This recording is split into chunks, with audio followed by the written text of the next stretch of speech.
This isn't my story, but it could happen to anyone. A story of betrayal, heartbreak, and shattered trust. How does someone you love turn into your worst nightmare? Watch till the end. You might find something familiar in it. I never thought I'd be writing this, but I need to get it off my chest. I was in a 4-year relationship with a woman I once admired. Not for her looks, which, to be honest, never immediately attracted me, but for the connection I thought we had, for the promises she made, and for the future we had envisioned together. I fell for her gradually, believing that what we were building was real. And when I gave her my heart, I never expected that she would crush it so brutally. We met, fell for each other, and in the first year of our relationship, we lived together. I was preparing to leave for my master's abroad, but I made it clear from day one, I wasn't looking for something casual. I was in it for the long term, and I was willing to make the effort in a long-distance relationship. She agreed. The only thing she ever asked of me was to visit her often. I understood that. It was a reasonable ask coming out of a live-in relationship. But my reality was harsh. I was pursuing a highly intense degree abroad, juggling a full-time student workload with a part-time research job, and managing the challenges of living as an expat. Despite all this, I did visit her as often as I could, but it was never enough for her. She never acknowledged or appreciated the effort I put in. It was as if no matter how much I did, she had already made up her mind that it wasn't enough. But I had to make choices. I was building my future, not just for myself, but for us. I wanted to be independent, to be in a position where I could meet her parents respectfully, where we could have a good life together. And she should have understood this. She was a student too, a medical student. She knew the grind, the sacrifices that had to be made. But instead of seeing my efforts, instead of standing by me, she chose herself and then chose someone else. And the timing of it all makes it even more painful. This cheating happened on New Year's Eve. I was alone in a foreign country, waiting for her to call me so we could celebrate in whatever way we could from a distance. I had chosen not to make plans with my friends here because I wanted to prioritize the relationship. I didn't want to do anything without her. And what did she do? She kissed another guy that night. That wasn't an accident. That wasn't a moment of weakness. That was a choice.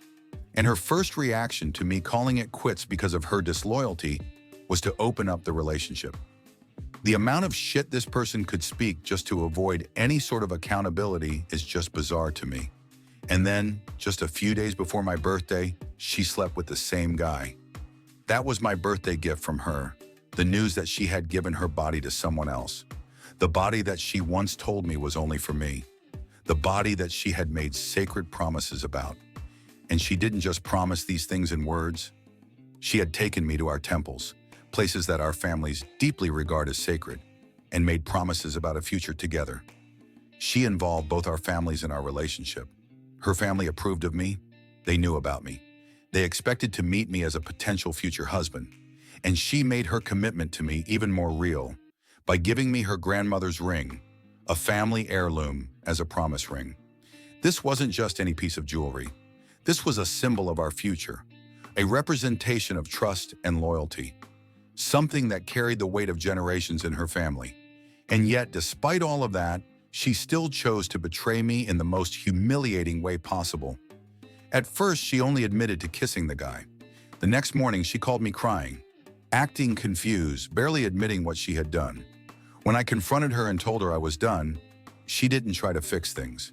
Instead, she went ahead and slept with him. And here's the kicker. While she was in bed with him, she moaned my name, and she confessed this to me on my birthday.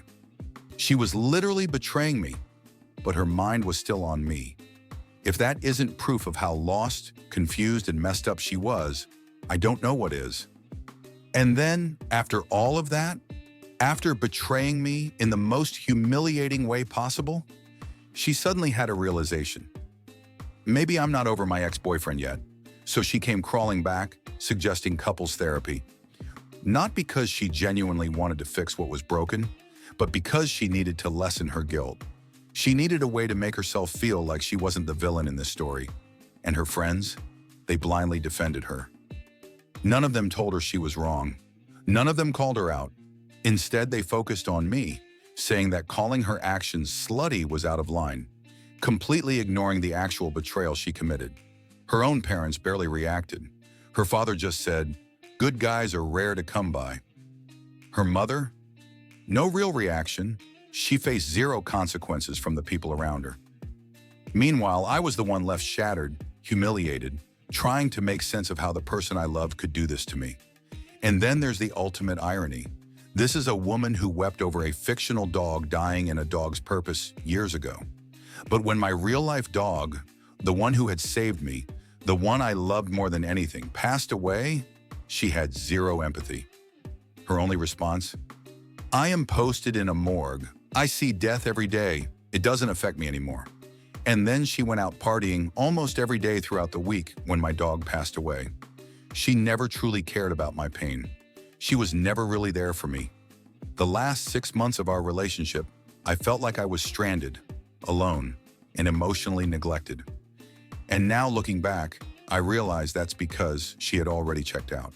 But here's what makes all of this even worse. I was already struggling with severe depression when she did this to me. My mental health had taken a massive hit. I had told her this. I had been honest about my struggles, and she, as a doctor, should have had at least some basic human compassion, but she didn't. She was cold, distant, and unavailable. She chose to betray me instead of being there for me when I needed her most. And I had even given her an out. Long before my dog passed away, when my depression started getting worse, I told her that if she felt she couldn't handle being with someone going through this, I would understand. I wouldn't judge her if she walked away. I told her this multiple times, but she chose to stay, not necessarily be there for me, or even put in any effort at all to be there, but she just stayed until she found someone else to sleep with. I don't really understand why did I even let this happen to me. I don't know if people like her ever find happiness. A part of me wants to wish her healing and peace because I want to be the bigger person. But another part of me, the hurt, raw, betrayed part of me, wants her to suffer, to feel just an ounce of the pain she's put me through, to realize too late that she threw away something real. I'm writing this because I need to let it out. And if anyone has ever gone through something similar, I need to know, how do you move past a betrayal like this? How do you reclaim your self-worth when someone you trusted completely trampled all over it? Because right now it feels like I'll never be able to think of love the same way again. Betrayal leaves scars, but even scars fade with time. How do you move on? How do you learn to trust again? Share your thoughts or experiences in the comments. Subscribe if you want to hear more stories like this. And remember, no matter how dark the night, the sunrise always comes.